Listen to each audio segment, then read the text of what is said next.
you've got to make sure it has the best. All the best game shows have the perfect element of luck and skill. And if it hits that line, that's what makes a great game show. Deal or No Deal is too far on one side. It's too luck-based. On the other hand, you've got other ones like Only Connect, too much based on intelligence. But bang in the middle, you've got Who Wants to Be a Millionaire, which is why that's the best format, because there's a bit of luck in there, but also skill as well. Yeah, anyone that's got multiple choice, you've inherently got that luck element, haven't you? I just can't be doing Jeremy Clarkson, though. Do you know what I mean? I didn't mind Chris Tarrant, but Jeremy Clarkson does me, I know everyone loves him now because the Clarkson's farm apparently is mint. But yeah, and that the whole thing of Ask Him as well. Ask Him, that's one of your lifelines. Is that a new one? Yeah, well, that's like there's phone a friend, isn't there? 50-50, ask the audience, and I think Asking Him is a new one. It was anyway last time. Sorry, you could ask him. I saw it on one and he got it wrong. It's also the anniversary this week of Major Charles Ingram. Do you know what? My cousin was, my uncle was one of the fastest finger firsts in that game, Charles Ingram. And my cousin was in the audience. And he thinks he gave him the Craig David answer because his wife was sat next to him and she asked him. And my cousin told her. And she started coughing. Like, true stuff. Wow. So for anyone who doesn't know, what is the Charles Ingram thing? Because not everyone will know that. It's just I know that this is a true story, right? And I'll try and dig out the photo from the family chat. This is great. Charles Ingram went on Who Wants to Be a Millionaire, and he had one of the. Have you seen it? You've both seen it, haven't you? The episode of Charles Ingram. It's been turned into a 3-part ITV drama called Quiz. Yeah, thank you. Well, he went on there, and he had the most crazy round because he was sort of like you were saying about guesswork and all that. He decided on an answer, and then he changed his mind at the last minute for no reason whatsoever, with no logic behind it, like whatever. Didn't have a clue what the answer was going to be, but I'm going to change it to this one. And he kept getting it right. And then it transpired that he cheated. He'd had people in the audience. I think there was a couple of people in the audience were coughing answers or coughing to give him a signal. So he'd run through the answers. Whittock. That's the one. So he'd obviously list the answers, and then when it was the right one, had cough. Who ironically then got on the show and flops himself. But yeah, so he got to the million, and then there was like this investigation into it, and it transpired he cheated, and he was like obviously shamed, and life fell apart, but he was destined for a future in reality TV. And that was like you said. It was pretty obvious though, wasn't it? People saw he didn't cheat, and it's like, who did Born to Run? Actually, A1. Yeah, it's definitely A1. Born to Do It. Yeah, that was it. Born to Do It. Craig David. That's the one I think that my cousin Laurie got asked about. Yeah, once you know it, like once you realise, or once it's been flagged up, I think it's obvious. But I think the thing was, at the time, I think you saw it from Quiz and from Chris Tarrant being interviewed.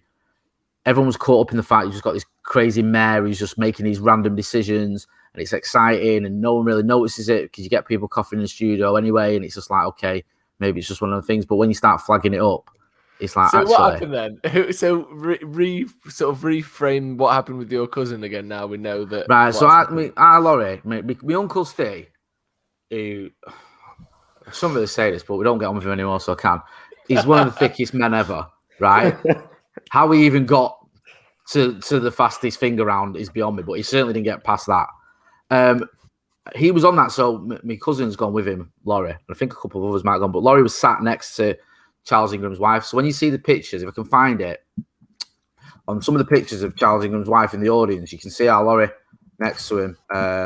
Is he an extra in Quiz? I was going to say, did they ask him? No, he's not. He's all right.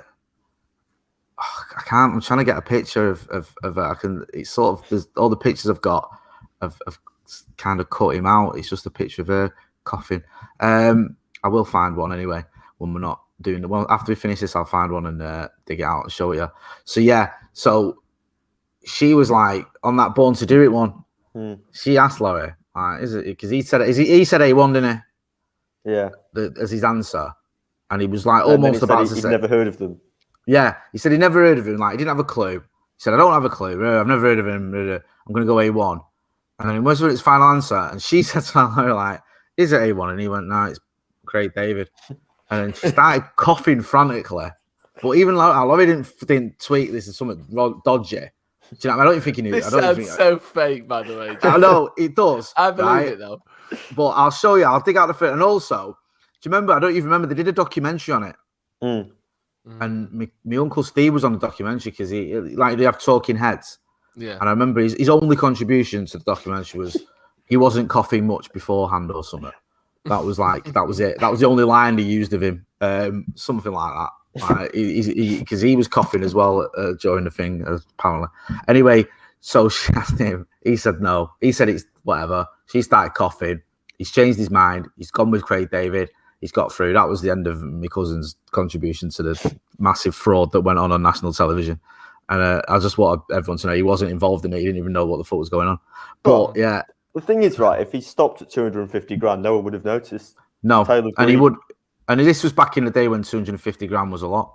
Do you know what I mean? So it's he pushed the boat out, didn't he? He did. To be fair, though, it's still quite impressive that they managed to get £1 million between them.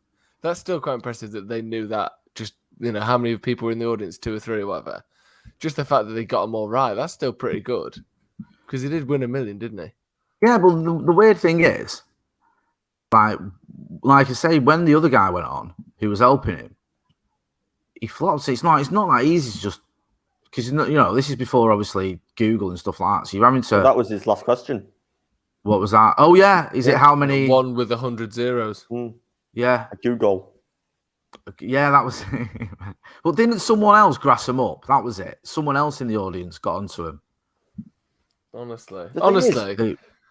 It's a difficult thing to prove. That's the thing. If he'd stopped at 250 grand, because obviously that innocent until proven guilty and all that, it's got to be beyond reasonable doubt. If it's 3 coughs, you can't really say that that's linked. But when it's like 6 or 7, it's a lot easier then, isn't it?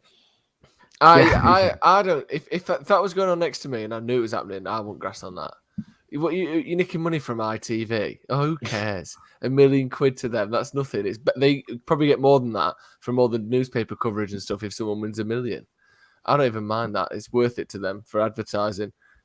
Imagine someone's coughing and you were like, hang on a sec, they're cheating it. And then you go and tell someone who works at the show. That's rubbish, that, innit? You've got to just keep that under your hat, definitely. Maybe go up to the bloke and ask for 50 grand or something so you don't say anything. But you don't go grass on someone just because they were coughing a bit. Well, if you see it like the documentary where the guy who's grassing him up, he's such a twat as well. Because he's like, and I knew the answer was Google. So I was, Google, I think it is, isn't it? Or whatever it is. Yeah. And he's like, so I was waiting and I saw him cough and I thought, I've got him. Fuck off. Yeah. Do you know what I mean? You're just showing off that you knew that answer. Yeah. That's all that is. Do you know what I mean? Yeah, I can't, do you know what? All I can see at the minute is I've found a picture of my cousin's ear sat next to her, which doesn't prove anything whatsoever. That's the ear that he heard the coughing with. So in a way, that's just so that is it's an important part of it. I'll dig it. I'll send it in the group in a bit, and I'll add it to this. I'll do a quick intro anyway because we digress. We've not even done one. This is Scotty, Motty, Youngie, and Joe.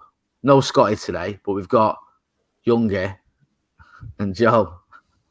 And what we're talking about. Well, actually, continuing our discussion, Pointless is always on at 5 o'clock every weekday, and I always catch the last 5 minutes of it just before switch over to Granada Reports. And let me just tell you, it is such a boring program, I must say. So boring. Dare you? How dare you insult Pointless? Are you actually saying the wrong these words? 2 people here, James. Let me tell you, you don't know what you've just got yourself into here. Are you actually saying that Pointless is boring? Yeah, because first of all, right, the jackpot for what you win is not worth it. It's like not worth what? Not worth what? Having the day off work with your mate? It's not worth it. It's not worth. It's not compared to the other shows like Deal or No Deal. You just peel the thing off a box and you can win 250 grand. Pointless. You've actually got to answer questions and it'll be like, oh, we've won 600 quid. Right, for starters, it's not 600 quid. Yeah, it's at least several grand, right? It's 1,000 minimum. That's if 1,000 minimum. Yeah. Secondly, as Joe's pointed out, it's a day off work with your mate. Yeah, on the telly. But is right? And that's for 2. Yeah, actually, it's 3 days off work with your mate because you get more than one show now. Exactly. So you're coming back, even if you're shit, you get to come back again, right? Secondly, you talk about element of guesswork and luck is what makes a great quiz. This is exactly what pointless is. Because you can have the right answer, but it needs to be a better right answer that other people won't have got. So there's an element of luck and skill involved. It's like, okay, you've got to use a bit of clever guesswork with it. It's perfect. And also, it's a laugh, right? Richard Osman, lols. The other Richard Osman, did you know he's very tall? Yeah, he's very tall. He's went to Cambridge. You don't like to talk about it, though. Alexander Armstrong, just the nicest man in television. How can you go wrong? Also, the camaraderie. We're not against one another. We're all in this together. It's all a big laugh. It's a joke, but with a bit of an edge to it. And also, there's a trophy involved that everyone wants to win. You win the pointless trophy, mate. You've made it in life. The idea that pointless is boring. It's got nothing on golden balls with Jasper Carrot. Yeah, you see, that's just like a one-hit wonder type. Oh, a little meme that went around. Oh, yeah, that woman that conned that guy. And it's like, oh, yeah, that was really funny. And I did used to watch it alongside repeats of the Crystal Maze and Gladiators. Jasper Carrot wondering where his career had gone. This is absolute creme de la creme. Yeah. Prime time. Peak quizzing. It's peak quizzing. Peak quizzing. It is peak quizzing. Honestly. Do you know what I mean? And also the drama that's there when you're watching that little ticker go down and you're going to see, is it going to yeah, and big X. And they've got to get to pointless and they'll get like the first one when they've got 3 guesses and it's like, 7. Oh, X, 0. No, yeah. 100, 110. And then there's the fallouts they have. When they have a literal fall, I have 2 mates who fall out because one of them's just come out with a stupid answer. That they could have named any university that would have, and any university would have been right, would have gotten through. And all he had to say was like Oxford and Cambridge, and he said Durham, and it was wrong because it had to be like a top 100 university. And he was fucking fuming with his dad. It was mint. I'll send you another video we can put in now, Jay, where it's these two. It says name a country where the last 2 letters are consonants. So England, whatever, you know. Whatever. Denmark. Yeah. Of course. And they're talking to one woman ago. So it's these two. Oh, what do you do? You're students. So I'm at university. So okay, here you go then. A country where the last 2 letters are consonants. She goes, I'm having a bit of a mind blank. She goes, well, have you got any experience with countries? Is this your sort of chosen subject? She goes, well, I did geography at A level. So first of all, that's way more qualifications than most people. I haven't even got a geography GCSE. I failed geography. I got a D. Yeah. And so for the country that is meant to have 2 consonants to end it, she says Paris. Now, not only is that not a country, of course, it doesn't even have 2 consonants at the end of it. And her teammate is like,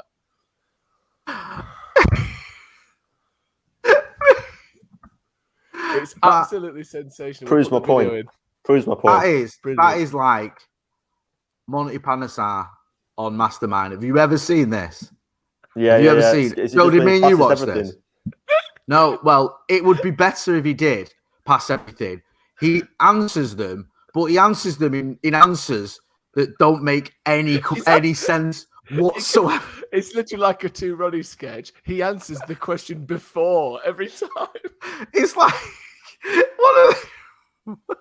what is the title of A.A. Milne's stage adaptation of Kenneth Grahame's children's novel, The Wind in the Willow? He says Harry Potter, right? So already you're like, oh, hang on a minute.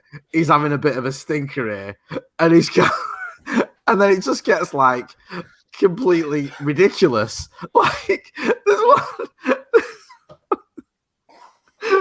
he goes, what is the title of the first volume of C.S. Lewis's Chronicles of Narnia to be published chronologically? It follows The Magician's Nephew. Hazard a guess. What would you guess at that? Either of you. Lion, the Witch in the Wardrobe? You've got it right. He went with C.J. Lewis.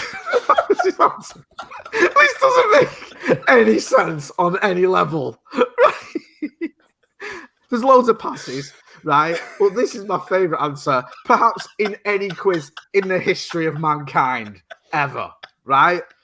The question is, in an 1819 poem, what season of the year does Keats describe as a season of mist and mellow fruitfulness? So before you give the answer, this is very much your sort of Who Wants to Be a Millionaire answer, where we know there's only 4 options here. It's one of the 4 seasons of the year. We know that. Yeah. So, and also, you've got a bit of a clue here because you're thinking about, all right, a season that's described as mist and mellow fruitfulness. can we just discount winter, for example? Because that's not mellow fruitfulness, is it? And miss. Yeah. So let's just count out. And I'll just count winter, for example. Yeah. We'll narrow it down to 3. Yeah. It's summer, it's spring, it's autumn. Any answer of them, okay. It's acceptable, yeah? His answer, right, I'll tell you what, I'll give you a guess at his answer. If any of you two who are getting it from guess his answer, right, I will give you 200 quid. Right? That's pretty much my rent, towards out my rent, so I'm going to be in trouble. Just guess what he comes out with as the answer. That would be a massive improvement on his actual answer. Even though February is completely wrong and cannot possibly be right, and is not a season, it's at least a period of time, so kind of makes some sort of sense. I'll say midnight. Even that's better than the answer he gave, because again, it's a time. His answer, Oliver Twist.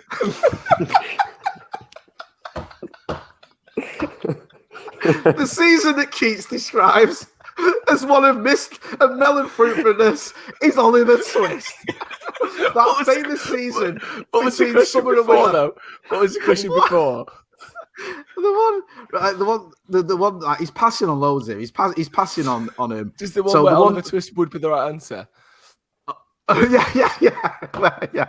What was Charles Dickens' novel about an orphan, Oliver Twist? Yeah, it would have been, but it was like, I think this, and the worst thing for this is, like, by this time, I mean, he's not got many questions left. I think he's down to his last 2, but his head's gone now. It's just words. Just say words. So it's like the next question, which again is a bit of a tap-in.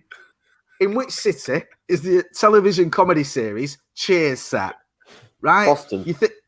Boston. Cheers. That famous comedy. All right. Even if you don't know, what are you going to guess? What are you going to guess? New York. Right. New York and Boston, what do they both have in common? They're both cities. They're cities. No, don't look too deep into it, Joe. They're just cities. Yeah? Right. You were asked to name a city. You've named a city. What do you think Monty Panesar's answer was? Go on. America. That famous city, America. How John Humphreys kept a straight face and answered and told him the wrong answers is beyond me. Yeah, and he goes, Boston, obviously. And then I think it's the final question is, what national survey has been held in Britain every 10 years since 1801, except for 1911 because of the Second World War? Census.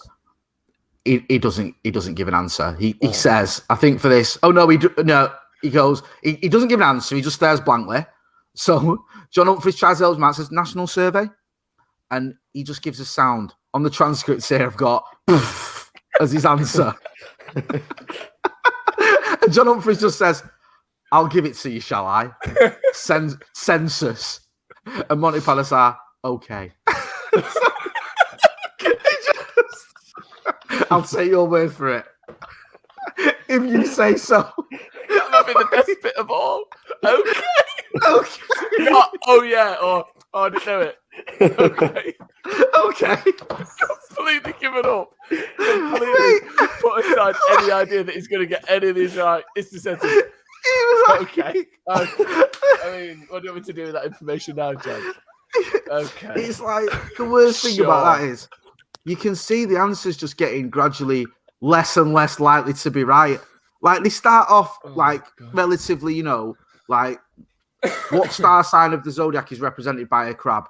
He says, he goes to say Sagittarius, corrects himself to Scorpion. The answer is obviously Cancer. Then he has there's the one where, what is the title of A.A. Milne's stage adaptation of Kenneth Grahame's children's novel, The Wind in the Willow? He says Harry Potter. So again, it's wrong, but it's a book. So you can sort of give him then. He's asked about one of the wives of Henry VIII. But it's a book. It's a That's book. our catchphrase here. I know. On the podcast. I'm reaching, but I'm trying to give him something. Like there's one about Henry VIII's wife. He says Elizabeth. The answer is Jane. Right? There's a lot of passes. One answer he gives is Shanghai. It's Singapore. But then it starts getting a little bit.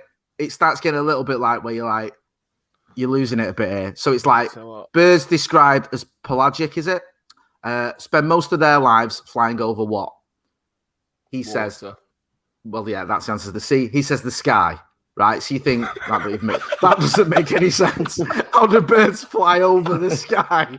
Those big birds, satellites they call them. Those birds what send down phone signals to us. They fly over the sky. Satellites. So it's like he starts to lose it, and then like there's a couple of answers that are wrong. They're all wrong, by the way, but they're wrong and like in the same sort of ballpark. Does he get no right answers? I don't think he does in the general knowledge bit. I think he gets 7. I think he gets 7 in the normal bit. He's That's all right. Oh no, he gets 1. He gets his first question right. How many pockets are there on a full-size snooker table? He says 6. So after 1, he's 1 for 1. And then he gets the next 15 wrong. And it's like anyone can get them wrong. It's not, but it's the nature of the way he gets them wrong. It's painful. Interesting question, that how many pockets on a full-size snooker table? Because I've played on a lot of smaller snooker tables than full-size, and even every single one of them had 6 pockets. I've never seen a table at such a small size that can only fit 2 pockets on it. They've always got 6 on any size. That's a fair comment, and I think Monty Panesar would have been better served arguing that point after his right answer than proceeding to answer all these questions. Because... It reminds me of, do you remember that woman that said Sharon as one of the answers for Greta Thunberg? That was excellent. It's like... I haven't seen this. I forgot about that. What happened, James? I haven't seen this. No, they were asking like a question. It was like, oh, what climate activist in 2020 did this? And the woman just shrugged her shoulders and said... Sharon. Sharon. No sooner or anything. Do you not remember when the Greta Thunberg as well changed their Twitter name to Sharon as a joke on the back of it? That? Yeah, like even that's. I mean, that is awful. But it's a human being's name, though. At least. Yeah, at least it's a human name, like other than Oliver Twist as a season. It's like a form of Tourette's, isn't it? Like just saying words. Which season of the year? Oliver Twist. Oliver Twist. Anyway.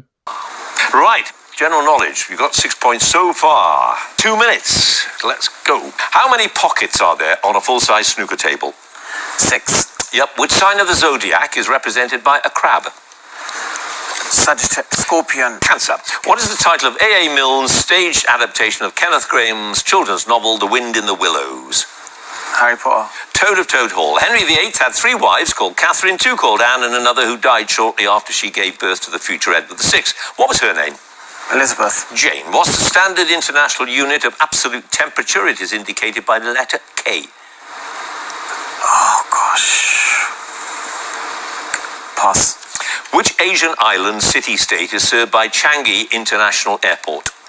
Shanghai. Singapore. Birds described as pelagic spend most of their lives flying over what? Sky. The sea. In what 97 film do a group of unemployed men in Sheffield become strippers for a night at their local working men's club? The Dream Boys. The Full Monty. In which city is the Olympia Stadion built for the 1972 Olympics and where Germany's national football team played international matches until 2001? Oh, gosh. Athens. Munich. What is the title of the first volume of C.S. Lewis's Chronicles of Narnia to be published? Chronologically, it follows The Magician's Nephew. C.J. Lewis. The Lion, the Witch and the Wardrobe. Kimberlite, an igneous rock named after the South African city of Kimberley, is a rich source of what very precious stones? Tenai. Pass. What were the 5 guys named in the title of the hit musical that was a tribute to the jazz bluesman Louis Jordan? Pass. In an 1819 poem, what season of the year does Keats describe as a season of mists and mellow fruitfulness? Oliver Twist. Autumn. In which city is the television comedy series Cheers set? America. Boston. What national survey has been held in Britain every 10 years since 1801, except for 1941 because of the Second World War? National survey. I'll give it to you, shall I? Census. Okay. Right. And the other pass is, it was 5 guys named Mo. Diamonds comes from the city of Kimberley, and Kelvin is the standard international unit of temperature. Monty, you have 7 points.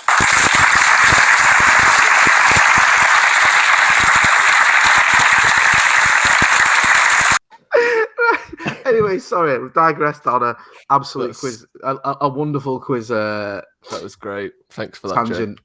Yeah. No. You showed me that a few months ago, but I'd forgotten. I remember us watching it, me and you watching it in the office on a late night, I think, and just crying, laughing, because it was like, it was so funny. It was so bad. If you were on Mastermind, what would your chosen subject be? It's a good one, this, because do you remember when they did Fergie on it? They did. So Alex Ferguson, Sam United. Oh, nice. And I got the guy. I'm going to sound like a right dickhead here, but I'll say it anyway. The guy, I think. I might be getting it mixed up, but I think he got one wrong and I got them all right on the Fergie questions. I think he got like one out of it. Like he did really well, obviously, but like, and I think most diehard United fans would have known them all. Do you know what I mean? Like, you've got to go for something really specific, haven't you? Because if you just go like, you can't just say like United's 1994 campaign. We're gonna be like no, or 93 to 94 campaign. So you'd have to be like. So it has to be specific, but not too specific. So there's like quite. So I think he did. I'm pretty sure he did. You know, like Manchester United, the Sir Alex Ferguson years, which obviously covers 20 odd years. So was broad enough for him to do it. I'd probably pick a film one. You know, like I don't know. You wouldn't do like a band, because I reckon on like Oasis, I'm solid. I know. I don't know a band well enough. Like I don't know Oasis. Like post Be Here Now, I'm fucked for Oasis. See, B-sides. I'm there on the B-sides. I know the B-sides. That's what I'd win on. B-sides every day of the week. I've got no doubt you would. Is that what would you choose then? What would you two choose as your? If I had the choice, again, back to what I was saying specifically, I'd choose Oasis B-sides because I know them. It's too specific, but they can only ask so many questions, can't they? All right then. What was the B-sides of Supersonic? It was, I think it was Half the World Away. We've got to check now, haven't we? Or wait a minute, you can't say excuse me, I don't remember or being in fucking Mastermind. Yeah, hang on a minute. Let's have a look. It was released with 3 B-sides. Take Me Away. Where's this now? I've lost it. Depends what version you're saying. Take Me Away. No, I Will Believe Live and Columbia. So you're fucking wrong straight away on your first one. So you've done a Monty on us. Yeah. You've gone, Oasis, B-sides. Can't move in our house for books on B-sides on Oasis. Honestly, all he ever talks about James is Oasis B-sides. Oasis B-sides, that's all you ever hear from him. James, tell him about Oasis B-sides. What's the B-side to Supersonic? Do you want a chance of redemption? Go on. Right. An easy one. What's the B-side to Wonderwall? That was fairly certain. Come on, James. Please, mate. This is, he said he's offered you a chance of redemption. No. What he's actually offered you is a ride on the slippery slide to hell. Because if you get this wrong, James, get your fucking. He's googling it. He's like, James, of all the things you know so much about. I know, my mind's gone blank. You could have chose because it's too niche. Yeah, you could. I could pick a topic out there like Estonian football, and you've got a wealth of knowledge on it. Something that you've chosen yourself, and I've asked you the 2 of the most obvious ones. That's like my topic is Man United. All right, then. Who was United manager after Ron Atkinson? After Ron Atkinson, CJ Lewis. Number 7. The Piccadilly line. It reminds me of Ian Lee. He used to phone up. Do you remember like those quiz shows on TV, like Quizmania and all those like premium rate phone numbers that you phone up, and if you got the answer right, you get like 50 quid. Yeah. He used to phone all of those up, and every answer he'd just say Ghostbusters 2 for everything. They're all on YouTube, man. It's so funny. It's like, what's the answer? Is it Ghostbusters 2? No, it's not Ghostbusters 2. Are you going to go Ghostbusters 2 for this? Don't just to put you out of misery. Well, my mind's gone completely blank. I'm thinking. I'll give you a clue. Even though you don't deserve one. Okay. Right. Was it?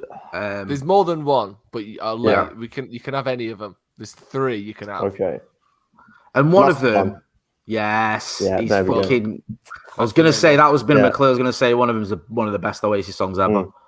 But I remember those B-sides because I used to be heavily into Oasis at the time. And it used to come the singles obviously in a CD, and you could get a box to put all the B-sides and all the singles in. Sorry, they did. It's like a B&H. Yeah, it's like a B&H box. Because back in the 90s, B-sides were notoriously shit. All you got with a B-side was usually the A-side in a remix or a live version. Manchester United remix. Yeah. Or just an absolute garbage song that no one would ever even dream of fucking releasing. So it'd just be like some shit they'd recorded, like, oh, we need another song, quick, get your guitar out, just record this, sweet, there's the B-side. And it was mental that Oasis would like Master Plan was like the fourth song or whatever on a fucking B-side. Is like, what are you doing? Well, that was the decline of them as a band, because what they should have done was save the B-sides from the first two albums and put that out as the third. That's what Noel Gallagher said.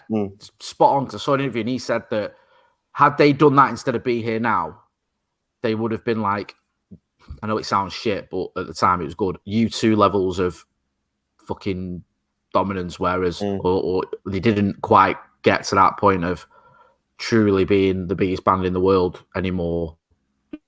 If they were just on the cusp of it, like in terms of what they're doing in America and everything, they never, because Be Here Now, the trouble with Be Here Now is it's not a bad album, it's just not that good. Yeah. It's all right. Like, it's not, the thing is, right, once you've got two great albums like that, there's no way you can improve on that. You just can't. But the Master Plan, had that been the Master Plan album, had that been the third album with Master Plan, Acquiesce, Round Our Way or whatever, Talk Tonight or whatever on it, it might not have been an improvement on What's the Story, but it would have been as good as. I think there's at least three or four songs there that are as good, if not better, than anything that's on What's the Story. The disappointment is, especially after Be Here Now, like Standing on the Shoulders of Giants, there's glimpses there where they could have gone a lot more experimental and psychedelic. Songs like Gas Panic, for example, which are really sort of out there and a lot different to a lot of their other output. But then as soon as they sort of just didn't go fully out on that when they could have done, and they sort of tried going back and forth between Stadium Rock and, Head and Chemistry, which was the fourth album that came out, that Stop Crying Your Heart Out on Little by Little as the main two singles. It's just a really nothingy album. It's just like, it's just crap. And then the weird thing is, I love Little by Little. I think that's one of my favourite Oasis songs. I put that in my top 5.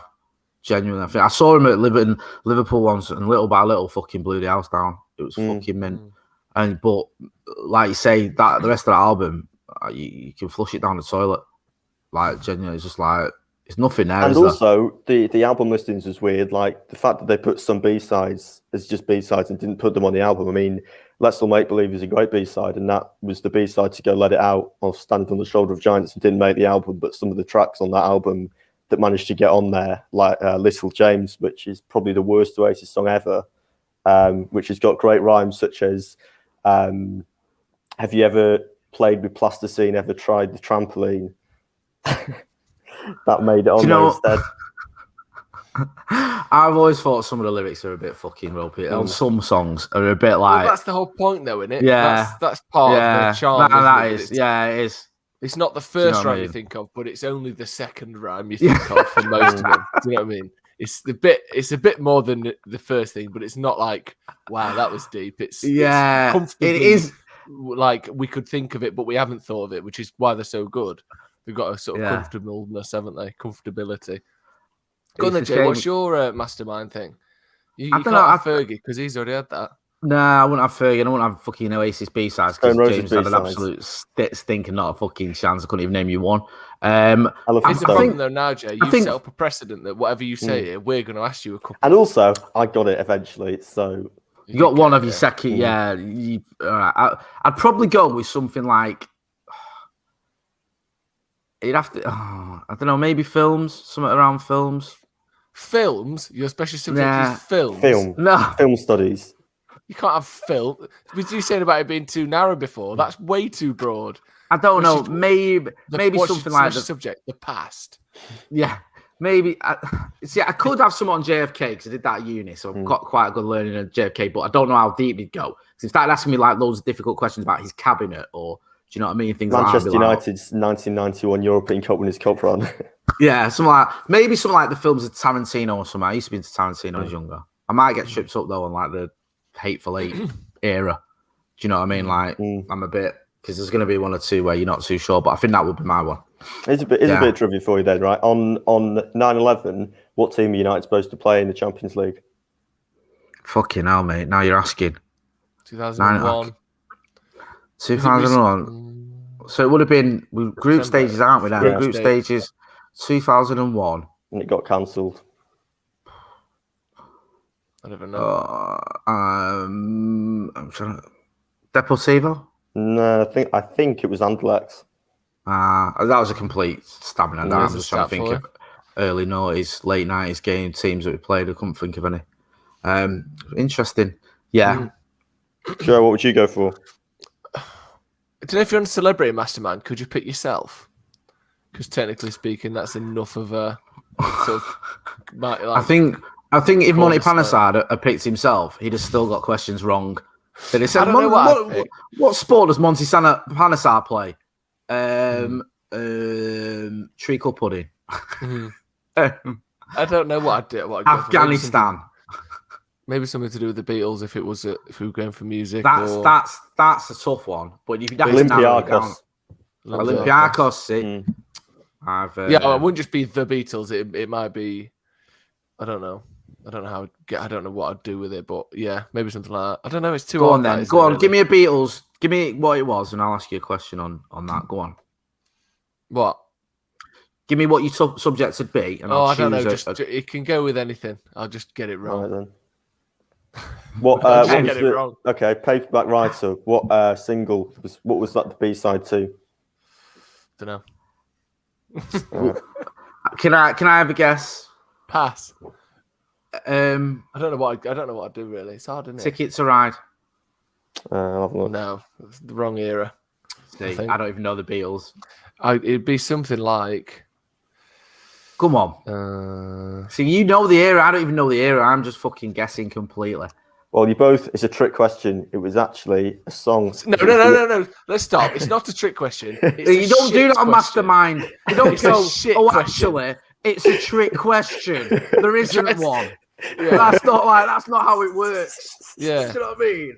It was the A-side. 13th month of the year. What? It's a trick question. It doesn't exist. No points for you. Honestly. What the fuck? You're like the worst quizmaster ever. You're going to phone a friend. Phone as many as you want, mate. You won't get it right because the fucking answer doesn't exist. It was the A-side. The B-side was actually Rain. Right. So the answer was it wasn't. The answer was what was the B-side? What was the B-side? The answer was there can't have been a B-side because it already was the B-side. Right. No, it wasn't the B-side. It was the A-side. All right, sorry. So what was your question? What was your actual question about What was it the B-side to? Oh, what was it the B-side to? And the answer was it wasn't the B-side to anything. Which is at this point, I've got out of my chair and thrown my mastermind chair at the quizmaster. I've been escorted. Yeah, I've been escorted from the building by security because that's mind-blowingly annoying. Speaking of mind-blowingly annoying, Jay, didn't you want to talk about Rudy Giuliani? Yes, I did. Thank you. Nice segue. Sorry, have you ever had a scrap over like games before, like board games?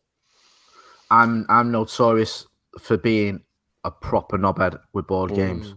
Like, you know, like you play board games at like New Year's Eve or whatever, or Christmas with the family, and like people have a laugh, don't they? And like, oh, it doesn't matter. Oh, I'll give him clues or whatever, or just let him win. No, I'm like, what's the point of fucking playing if we're not going to play by the rules? If we're just going to say, oh, you've won, why don't we just cut the fucking game out and give a prize to the 5-year-old who's shit and say, you've won. Have the box of celebrations if you want so bad. And then they'll go, what game? We didn't play a game. I know we didn't play a game. The game we played was you growing up to be a twat and you've won. Let's just not play if that's it then. We were playing a quiz a few years ago, and the bad thing is I take him dead seriously, except when it comes to me, and sometimes I like cheat and shit. And I remember my brother-in-law. He's not the brightest spark, to be honest with you. He's a bit thick. Yeah, in the fucking pencil case. He's a bit thick. And it was one of those where you're asking questions. So I thought, I'm going to fucking have him over here. So I said, Beethoven was one of music's leading musicians, but he had some critics. Can you name 5 of them? And he was like, can I name 5 of Beethoven's critics? Can I fuck? That's what I'd have said on Mastermind. Oh. Never mind. But going back to Rudy Giuliani anyway, his fall from grace, which is obviously quite sort of topical at the minute because he was, after 9/11, America's mayor, as Oprah Winfrey called him, that stuck as well. Everyone loved him the way he was sort of straight down there on ground zero and became a sort of good ambassador for that city and said the right things and sort of rallied everyone and was a voice of calm as well in a lot of anti-Muslim sentiment and just got the tone spot on and everyone respected him. And for the past 20 years, it's just been unraveling, really, hasn't it? Like, and to the point of now, was it this week, he's given a speech where he's spoken about the time Queen Elizabeth gave him his honorary knighthood, which as an American, I think it is just literally honor. I don't think, obviously, you get to call yourself sir or use it or anything. It's just, it's a sort of symbolic gesture. What do you get for a proper knighthood? Is it like as much Frankie and Benny's as you want and like you can get free global video rentals or something? What do you get? That is exactly it. It is free Frankie and Benny's and global video rentals. Nando's black card. Nando's black card, but you don't get the fizzy drink with the knighthood. It's just the chicken. You have to that's how they get you on the knighthood. That's how they get you. In our country. It's probably like trap.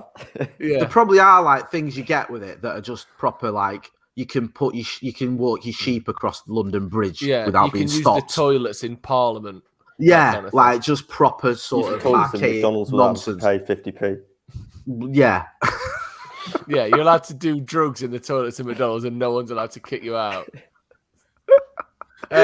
Knighthood. See you later. What? Fuck on me, what knighthood? Did a bit of smack in the toilets. That's Sir Trouble Causer to you. Yeah. Sir Smackhead Dickhead. Sir Smackhead Dickhead. Right, so he's just got an honorary one then, has he? Can't do any of that fun stuff. What? It's like when he's telling this story, like telling the story of how you received an honorary knighthood by the Queen. It is an interesting story. He's giving a speech. He's telling a story. There's nothing wrong with that. It's quite, relevant 20 years after the anniversary of 9/11. But he tells his story in the worst possible way of telling a story about getting an honorary knighthood from the Queen. Because he does it with an impression of Queen Elizabeth, which is just shocking and awful and embarrassing. Then references Prince Andrew and his, accusations of being part of a sex ring. Says that, I didn't see him with any girls. Or I wasn't with him and any girls at the time, which is a really crass, sort of inappropriate joke at the best of times, especially when you're giving a speech talking about the anniversary of 9/11. And he's obviously levered when he's doing all this as well, which, okay, that might excuse it somewhat. But if you're going to give a speech on the anniversary of 9/11 and you are America's mayor, getting levered out your head and making jokes about paedophilia and doing impressions of the Queen probably ain't the direction to go in. And this is like the latest in a catalogue of just massive embarrassments. She said, you did a wonderful job on September 11. And therefore I'm making you an honorary knight, commander of the Royal something or other. I turned down a knighthood because if you took a knighthood, you had to lose your citizenship. I know Prince Andrew is very questionable now. I never went out with him. Ever. Never had a drink with him. Never was with a woman or a young girl with him. Ever. One time, I met him in my office, and one time when we had the party, right, Bernie? You were there. Well, I say embarrassments for Rudy Giuliani, but I don't think he gets embarrassed. You look at the Trump sort of, almost Trump years, but especially when Trump lost the election, when he was giving all these speeches, the speech he gave in the car park at the Four Seasons, the other speech he gave where his hair dye was running down his face, the one where he was trumping. Remember when he farted during the hearings? Like, it's just, the guy's like, it's like someone's got a voodoo doll of Rudy Giuliani and he's trying the best to make squeezing him it to make it fart. Yeah, fart and fucking there's your hair dye and like stick him in. Was it him that was at 4 seasons total landscaping as well? And you know what the thing about that is? Yeah, he was at 4 seasons total landscaping, which in itself is a complete fucking embarrassment because they not booked the 4 seasons hotel, they booked this 4 seasons total landscaping, and rather than just go, we've made a bollock here, let's cancel it. No, let's persevere. Let's set up a fucking sort of mini stage and have this speech about the presidency of the United States in a car park next to a sex shop.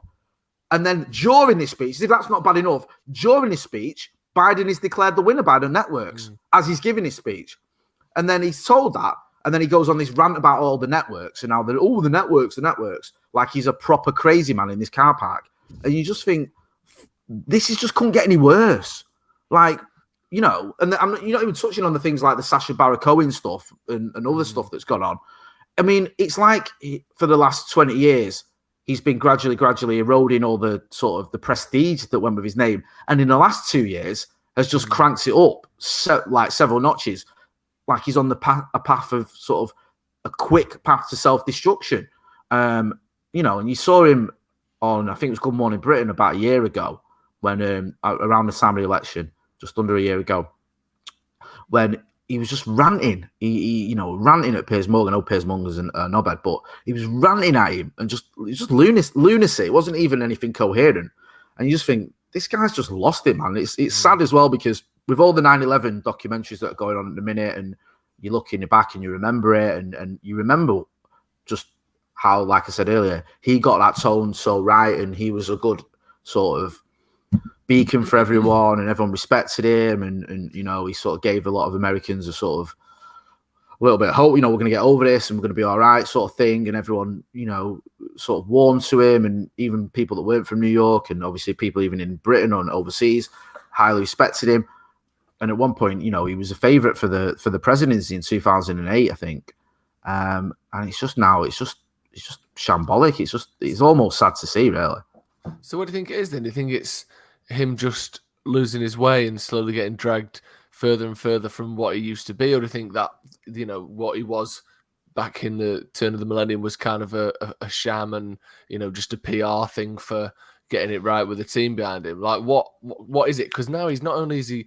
And I know this is a bit mean, and I don't mean to be mean, to be like, oh, you look weird. But he's got, like, everything about him is sort of, like, the hair dye, and there's like a smug kind of, like, I don't know, classlessness to every part of him. He reminds me of Morrissey. And does he? What, in they both had sort of similar declines, haven't they? Yeah. I don't know. I think he's 76 now, Giuliani. I think Youngie sent me, it was a great article in the group from Rolling Stone, and it sort of chronicled it even. And it was like, I remember being at uni and just before it was around the 2008 election. There was a Republican in my class who was over from America, and he was a staunch Republican, and we talked about who he wanted to run for president and win the presidency in 2008. And he's saying, I want Giuliani, like, you know, he's great, And obviously McCain got the nomination, and then Obama won. But I remember when he said Giuliani, it wasn't like a ridiculous idea. It was like, oh, right, yeah, okay, fair enough. Do you know what I mean? But the article that James sent over, it sort of goes back to that 2008 election as being the beginning of when everything really started going wrong for him, because people were getting a bit fatigued with war and the fallout from 9/11. So that's not the selling point. The way you've handled 9/11 is, you know, isn't as popular as it was, because people are not trying to forget about it. Obviously, no one's trying to forget about it, but trying to move forward, move on from it somewhat. Yeah. So if your main selling point is you're the guy from 9/11 who helps us through that, it's not as prestigious. And also you become a bit of a parody around it. You know, there was that thing, and it says it in the article, of he talks about 9/11 all the time. It's like McCain with his prisoner of war stuff. Do you remember, like, people you say, oh, he brings it up all the time. And he got his tactics like wrong. Dave Whelan with the broken leg before the yeah. You know, it goes from being sympathetic to endearing to just fucking annoying. And I'm not saying that he hasn't got a right to talk about 9/11, because obviously it's a big part of what he made him famous. But I think people just sort of had enough of hearing about it from him. They need to hear something else from someone who's going to be president. And, you know, questionable things he'd done as well in terms of being an advisor for certain people in certain regimes or whatever that weren't great. Flops in the 2008 election. And, personally, his personal life wasn't great anyway, I think, at the time of 9/11. And it got worse in terms of, he's splitting up with his missus and stuff, and the circle of friends he was keeping. And then as you get further on, just becoming like a staple of Fox News, becoming one of Trump's biggest allies, to the point of, I think with Giuliani as well, with Trump, he sort of got that prominence and importance again because he was part of the president's inner circle, and he was someone who stuck by Trump during his campaign, when his campaign looked like it was going off the rails, and it obviously was successful. And he just sort of, hitched his wagon to Trump's star to the point where he wouldn't have anything bad said about him. And that just made Giuliani look more ridiculous. And then you get to the point where, following the election, Trump's lost the election. Anyone with half a brain can see he has. Certainly someone who, despite what you think of Giuliani, the guy was a prosecutor for years. He's a lawyer. He's an intelligent man. He knows the law. He must have known that legally he didn't have a fucking leg to stand on. So it's pure performance politics for me. And yet he just does it to the point of just embarrassing himself. And it's just if he wasn't such an almost unlikable figure now, you'd feel sorry for him. But because of the way he acts, he's just very crass and aggressive. He's not really helped himself, has he? No, it is difficult to be too sympathetic. Yeah. The stuff as well. Like, you can understand kind of why he's slowly backing off Trump, rather than, you can't just be like, right, the election's lost, fuck him, he's shit, because he's got a career to uphold and that sort of thing. He's got 3 years until the next election stuff starts, and then he can kind of try to recoup his career with someone else, hopefully, if that's what he wants to do, or carry on with Trump with his sort of after president work. But it's just as someone who's a bit younger, who I've got memories of 9/11. I was at school. I remember it happening, but I was 8 years old when it happened, so I didn't understand the political landscape. I didn't know who the mayor of New York was. I didn't know his past. I didn't know any of that. His real prominence in my lifetime has been during the Trump era. Right, okay. I know who he was before then, and I'd since checked it, but I didn't have the first-hand memories of this is a respectable guy. He just has this sort of Gollum-like sort of almost, I don't even know, he's got like, I don't know, just this like lurching kind of sickening little character that sort of latched onto Trump, and he pushes all the most ridiculous angles and opinions that Trump had, but in a sort of less believable, horrible shell. I don't know. It just seems just gross, to be honest. It's just an absolute dickhead. Yeah, and this is the amazing thing is, I agree with everything you just said. And I was obviously 21, I think, when 9/11 happens. Well, no, I was. I don't know why I was going to think. And I respected Giuliani. I didn't know a lot about him. I know it as a mayor and as a prosecutor. He'd gone after Wall Street and in New York. He'd gone after the mafia.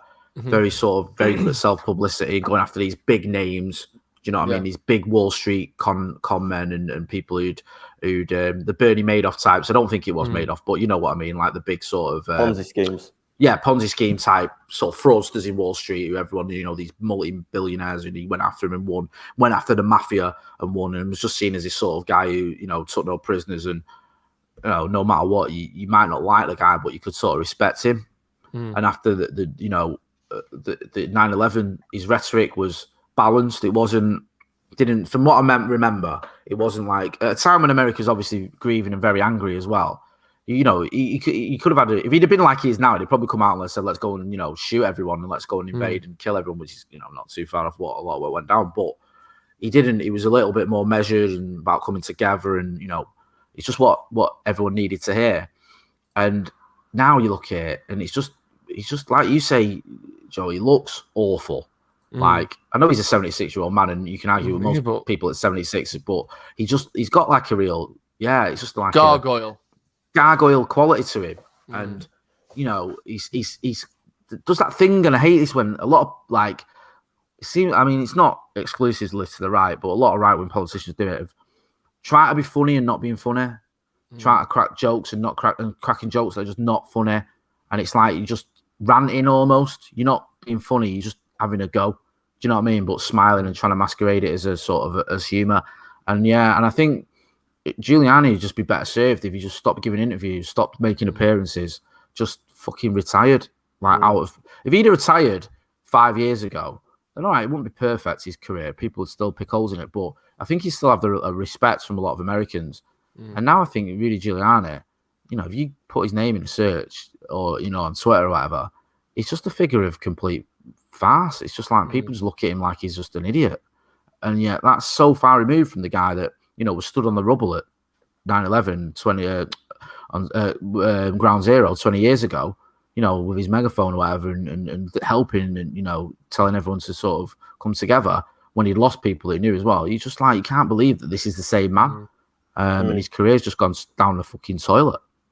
164 songs were banned from US radio after 9/11. I can believe that. That included the Bangles' Walk Like an Egyptian and the Beatles' Ticket to Ride and Obly Dee Obly Da. Why? I know this. Do you know why that any of those three were banned?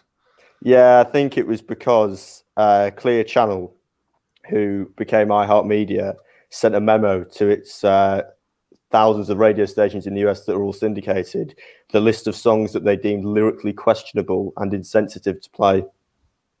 It was the same, you know what? It was the same in the Gulf War in 1991.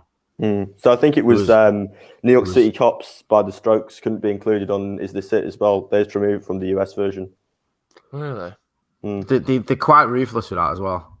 Yeah. Like any sort of anything that they think can be upsetting or offensive or whatever. I know, because I remember trying to go through the lyrics of Ticket to Ride, mate, and work out what's wrong with that.